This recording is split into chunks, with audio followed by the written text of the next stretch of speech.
Asistimos a la reunión que convocó el Gobierno Nacional de la Comisión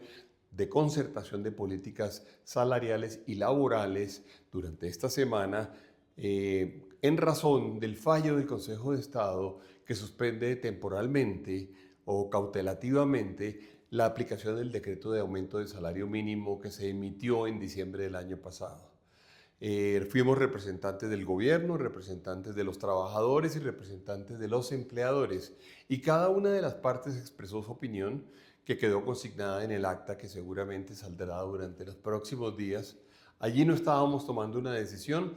no estábamos en este momento en una concertación propiamente dicha, ni tampoco en una negociación de salario mínimo en este momento, sino básicamente expresando nuestras opiniones. En ese sentido, tuvimos la oportunidad de ratificar las preocupaciones que habíamos expresado nosotros durante el mes de diciembre alrededor del posible efecto sobre empleo, el posible efecto sobre informalidad, el efecto sobre inflación, el efecto sobre las compañías pequeñas que sin duda alguna han tenido y tendrán dificultades de aquí en adelante en razón del incremento de ese costo en particular, y por supuesto también el efecto que se pueda presentar sobre los más vulnerables, sobre esos 11 millones de colombianos que ni siquiera ganan el salario mínimo, que no vieron incrementados sus ingresos, pero que van a tener que pagar una inflación significativamente mayor. Expresamos también las posibles consecuencias que podía haber sobre la tasa de interés que el Banco de la República tiene que de alguna forma utilizar como instrumento para controlar la inflación. Dicho esto, también resaltamos el hecho de que más de 2.400.000 personas reciben el salario mínimo, ya llevan 3 quincenas recibiendo el salario mínimo, ya ahí nos encontramos con unos hechos cumplidos importantes, seguramente con una situación jurídica consolidada, y también dijimos que hay más de 1.300.000 personas pensionadas que también seguramente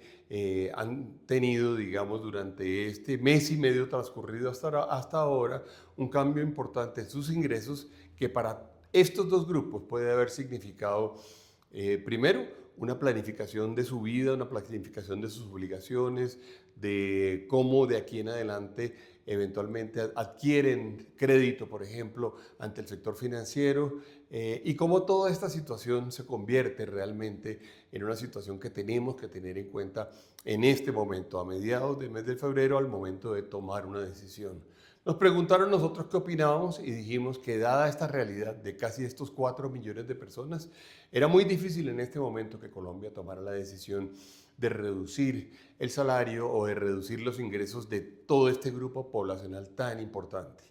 No sin volver a repetir que tenemos evidentemente una gran cantidad de riesgos económicos y macroeconómicos que se derivan de esta decisión. Pero como decíamos y como dijimos ayer, los trabajadores no pueden ser en este momento quienes paguen de alguna forma los platos rotos de los errores cometidos por el gobierno cuando tomó la decisión en diciembre de este año.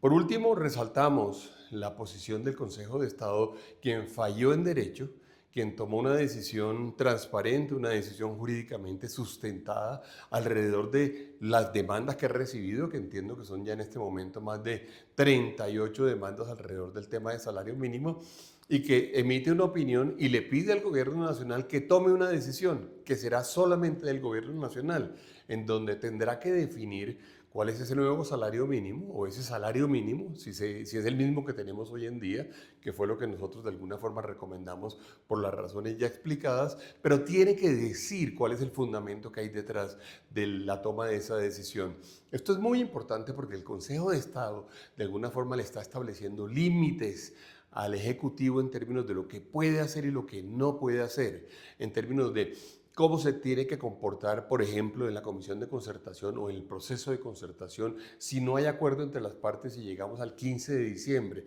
El gobierno no puede hacer cualquier cosa, no puede arbitrariamente tomar decisiones por fuera de lo que ha sido la negociación hasta ahora. En ese orden de ideas, Lo que dijo el Consejo de Estado es muy importante, lo tenemos que respaldar y además le genera sin duda alguna un marco y unas reglas de juego que son suficientemente importantes y absolutamente necesarias para que la sociedad pueda funcionar de aquí en adelante, tanto en este tema como en muchos otros temas en los cuales dependemos del actuar correcto del gobierno nacional.